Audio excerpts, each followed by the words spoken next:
How's it going, nerds? My name is Lego. Welcome back to The Bottom of the Well, episode 2. In the last episode, we had learned about chess, Alice, the Mad Hatter, and everybody else, and we've really just kind of started and gotten into what this game really is, and we're basically just kind of looking through and wondering how this whole story is gonna go out. I know there's a whole bunch of different ways the story can go, and there's a lot of endings. We'll probably find them all on this channel, but I'm not really sure when we're gonna do that. But right now, we're gonna go for our first playthrough, and we're gonna see what we can do. Let's get right into it. We have a choice here. We are seeing what we wanted to do next. Did we want to do what we had planned to do? Keep walking, or keep walking? To get ready before I had to stop walking, although I had started looking for shelter. What did I plan to do? Find a car. I'm still not sure how you were ethically justifying this to yourself. I was scared out of my wits and it seemed like a good idea at the time. Fair enough. So, how did you go about it? I, kind of jumped to the first open door I found. Of course, there was no key, because the driver still had it. He had just been on the other side of the car. Seeing me sitting there, he had a minor, apoplectic fit, and ran at me, keys in hand. God damn it, Alice. I knew you weren't car thief material. I panicked when I saw him coming, and went for the door. He saw me do it, tried to stop me, but in my squirrely state I managed to close it in his face and then immediately lock it, and of course he did have the key, but I managed to crawl out the passenger door before he had got the door open again. Lucky. Hey, it was my first attempt at car theft, even if it didn't go very well. I'm assuming you stopped after this? I skulked around for a bit longer, but I didn't dare try another car. The next guy might have a gun in his hand, not the keys. So, finally, I decided to stop wasting time and started walking. Shouldn't you be finding some kind of shelter? Yeah. I found myself looking over my shoulder all the time, as if the flash could come at any time. Aren't you supposed to look away from the flash? Well, yeah, but how could I not? Some warning, something. The sirens reporting us. Weren't they supposed to warn you when the event is imminent? Now I'd been out for at least an hour and no bombs yet. I think I would have just stayed at home. Or done just about anything but head out into the open. You do that when you have this dream. I did what I did. So, how long did you risk staying out?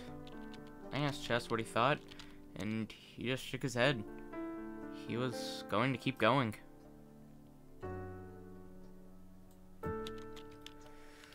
Chess's single-mindedness was what led me.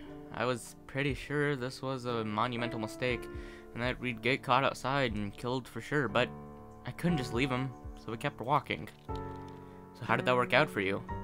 I think it was easy. People had driven out into the sidewalks and left their cars. Everything was a mess. I tried going down the main highway, but it proved pointless and I had to backtrack. I didn't say it was easy. Did you consider running? I have ran and jogged as much as I could, but it felt like being late for class. I got tired almost immediately, while the goal was still far away as ever. Chess wanted to go faster, but he slowed down when he saw I was struggling. The worried look on his face went nowhere though. And, well, I saw it streak above my head, trailing a white cloud. What? You were outside when the bombs fell? I don't know. I thought I'd have time to get away, but I just wasted too much of it somehow. I was out on the street when the initial shockwave came. There was just no duck and cover could have saved any of us there from that, I don't think. The next thing I know, I was showered in glass. Every window above us shatters. Cars swerved off the road and crashed. Bedlam and light. Bright light. I tried to crawl out of the way when something hit me. Maybe a piece from the building. I don't know. I blacked out. You have a really fucked up imagination, Alice. It didn't feel like a dream. That's the thing. Because you don't wake up in dreams, do you? But I did. Bleeding. Alone. Out on the street. What did you see? I saw a burning city. Ash rained down. downtown. Far too close. A mushroom cloud just staring me in the face. It was the end of the world. I just knew that there and then.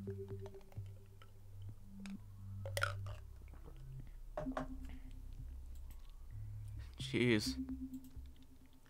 And then there was a streak of light, and it was actually almost beautiful as it fell from space. Just a streak of light at only a slight angle. I just had time to think, no, we've had enough before it hit. For some reason, I elected to stare straight at it when it impacted above the ground in a terrible, terrible fireball.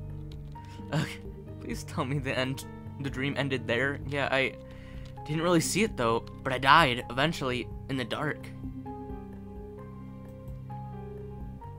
And thus concluded my dream. Well, that was interesting.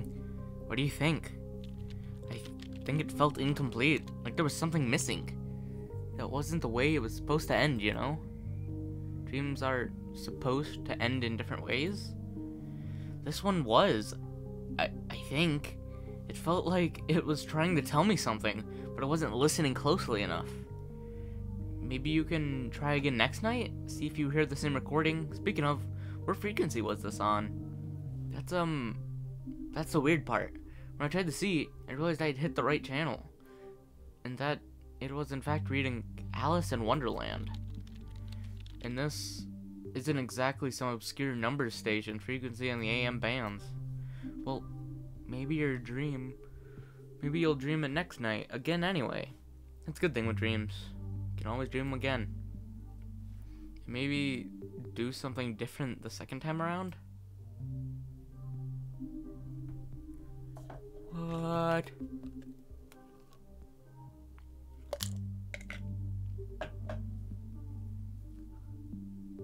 Red Nestle Studios is Natasha Bolevik-Troig, CEO, and Peter Skolt, narrative designer. Different credits, music, and sound by that font, typewriter.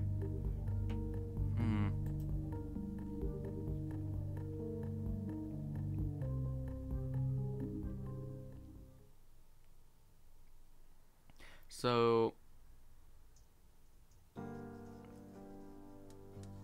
this has been the first playthrough of the bottom of the well? I think. Huh?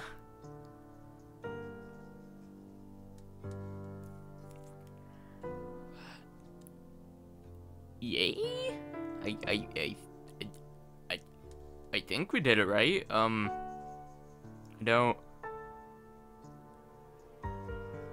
don't know. I guess I'll see you next time. So have a great day. Know you're beautiful, and I hope you enjoyed. And speak with you again soon. Have a good one.